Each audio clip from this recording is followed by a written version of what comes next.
It's All officially right. kicked off. Now we got Caleb Uh, Hansen. It's officially kicked off. it is officially alive after 5. That's right. Official. All right. Welcome, everybody. Thanks for joining another Alive at 5. We're a tad bit late, but had to prep for all of our lovely listeners. Once again, Riley and Caleb here, my Tripify. We have a really, really good one for you today. We're going to go over the top 10 KPIs you really should care about. We're going to go into depth. A couple of them are pretty self-explanatory. A couple of them are not. So we're going to go through all 10 of them pretty quickly. This should be a pretty short episode. But first, Riley, how are you doing, man? It's been a while. Good. Yeah, it has. I'm excited to get back out there. This is one that we get asked frequently is, what information should I be tracking and how do I use that information? So we're excited to give you a list that you guys can implement with just a few steps. You can get a lot of value out of this. So I'm pretty excited. Yep. So this is a pretty short and sweet one.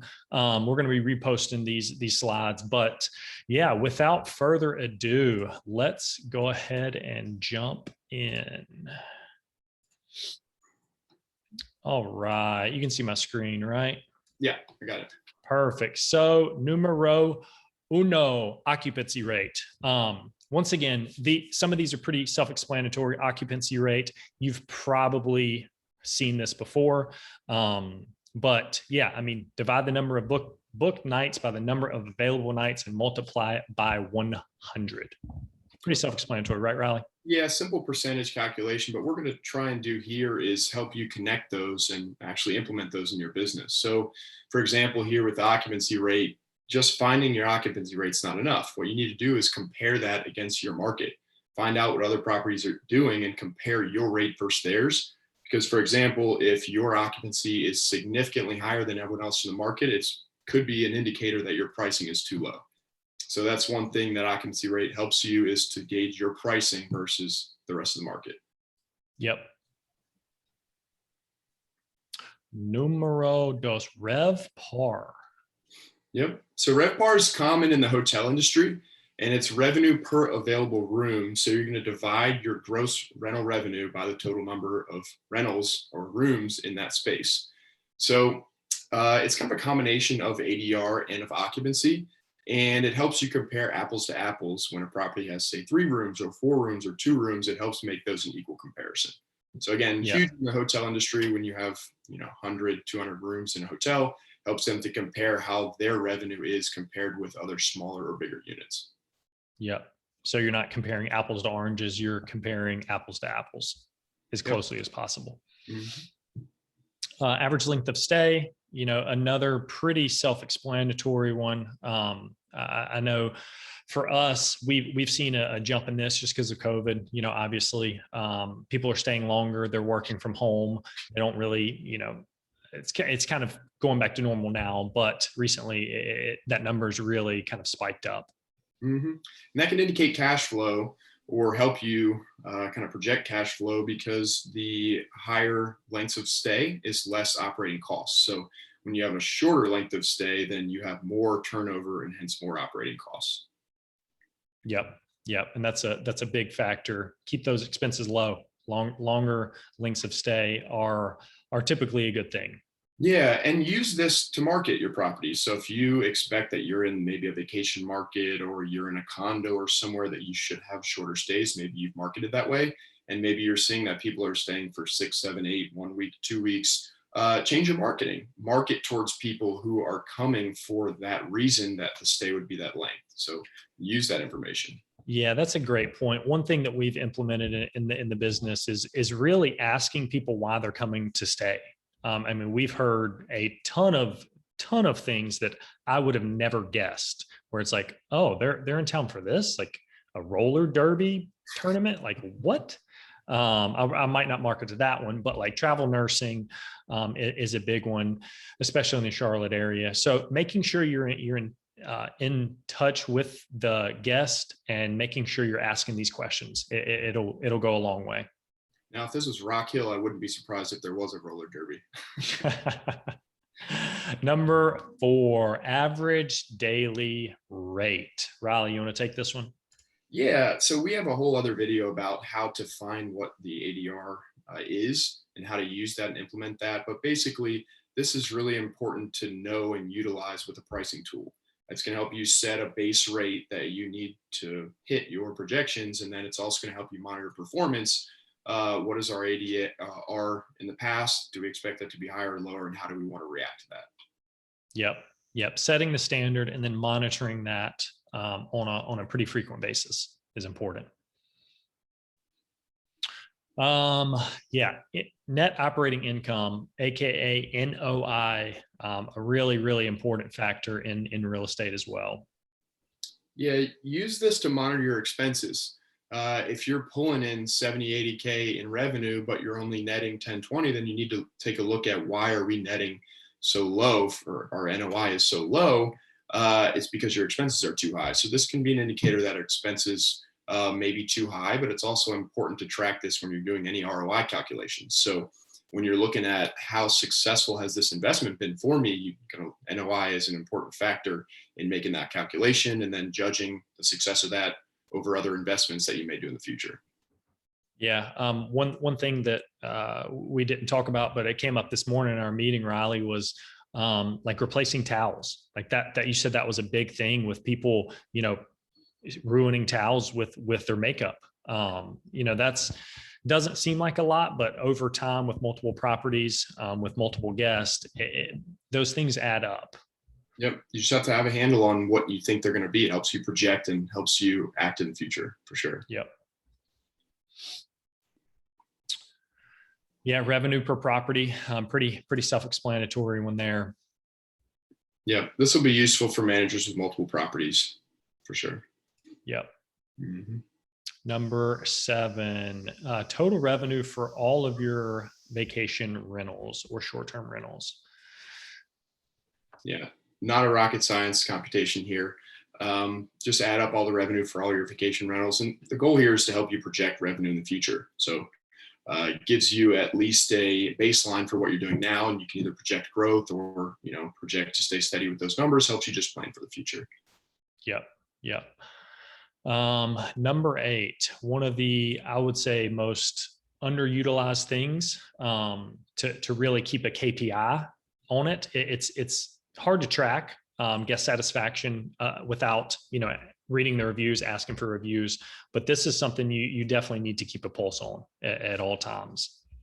Yeah, and utilize, be hard to track on your own, but utilize the channels. The channels will give you that information in your Superhost, your Premier Partner windows. They'll give you your guest satisfaction score and even break it down to specific categories as well. So utilize that information. And it's easy to find on almost all channels at this point. Yeah. Number 9, inquiry to booking conversion rate. I thought this was a pretty interesting when we were going through this. It's the amount of inquiries to actually convert into bookings.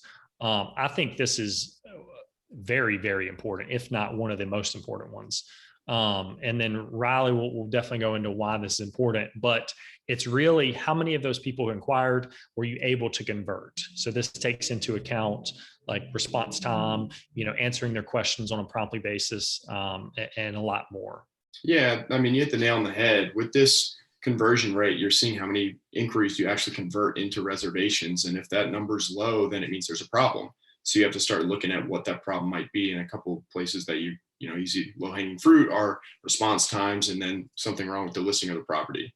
So a good way to combat that is look at these conversations that you're having, see if you're answering specific questions about the property that they're maybe not liking, or if it's the response time and they booked other places, a couple different things to check. But if this conversion is low, then you realize there's something that has to change about the listing or your management strategy. Yeah. And one thing that I would say is if you are self-managing, if you get a question multiple times, I would say more than once, make sure you're addressing that in the listing if it's something you can address. We're constantly optimizing our listings to, if we get more than a question one time, we're like, okay, how can we add this to our description or in the listing? How can we add this somewhere to essentially answer that question before the guest is able to ask it? Exactly. Yep. If you're going to get it twice, you're going to get it 100 times. You can even add it to the automated communication. There's a ton of different ways to address multiple questions, and you got to be able to think about your time that you're investing here and ways to streamline the process. Yep. And then that rolls into average response time, which is another very, very, very important one. Mm-hmm. Yeah. So this is a ranking factor. So that right there should be enough you need to take this very seriously. Obviously, ranking is very important for where you come up on the search results on Airbnb and VRBO. And a pro tip for you guys, there are tools out there which will auto reply to inquiries, which will increase your response time and increase your SEO results. So it's simple. It's plug and play. As long as you have a PMS provider or even some other tools out there, they're going to respond immediately, and you can send a nice message letting them know, hey, we've received your request. We have somebody who's looking into it right now who'll respond as soon as we can. Just something simple like that. And you're automatically replying. You're giving a touch point of communication, letting them know that you're there for them, even though you haven't had a chance to actually research and answer their question. Yeah. You can even take it a step further. There's some tools out there which kind of in this like Internet of Things, smart technology era that will try and read between the lines and answer the questions for them. So you can even take it a step further and put some automated communication in there, which will detect keywords in the question and then try and relate that to some of the answers that you've already given the machine learning, which will then respond back to the guest with the question. So really helps with scalability. We haven't taken a dive in there just because there are some challenges with implementing something like that, but there's a ton of different options there to lower your average response time. Yeah, that's with the AI and the machine learning, that's more advanced. Everybody should have at least a reply back, like an automated reply. It's super easy to set up. If you have any questions, obviously reach out. It's very straightforward, but the beginner host can definitely set that up. Mm-hmm.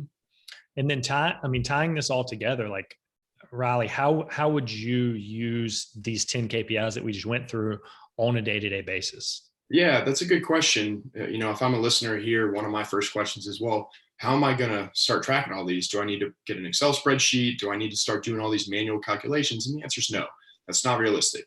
You're not going to be able to manage that through multiple properties and scale that whatsoever. So what you need to take away is, first of all, find a PMS provider that will give you this information. I would say 90% of them out there have all these metrics in there for you. It's simple for them to just put formulas in there and calculate that stuff for any time period that you want to look. So that's the first step, is find a PMS provider that will give you this information. And the second step to actually taking it and implementing it into your processes and procedures is first checking the market. Having all these metrics and not knowing what you're aiming for, you're not getting any value out of that. So check the market, see what other people are doing, then set your goals, and then regularly monitor how your performance is based on those goals. So just a couple actionables there. We realize these are a lot of metrics to look for, but start with a couple, get them down, start monitoring the market, the ones that are easier to check out, like ADR, like occupancy. Start with those, but continue to add the rest of them to your repertoire, and it's going to improve your performance. Yeah. And they all tie together. It's not like they're on 10 different islands and they don't work together. It's like, okay, this one relates to this one, which relates to this one. And they all kind of build off of each other. And one thing that Riley kind of touched on was, even if you're making money in this game, doesn't mean you're optimizing it to the best of the ability.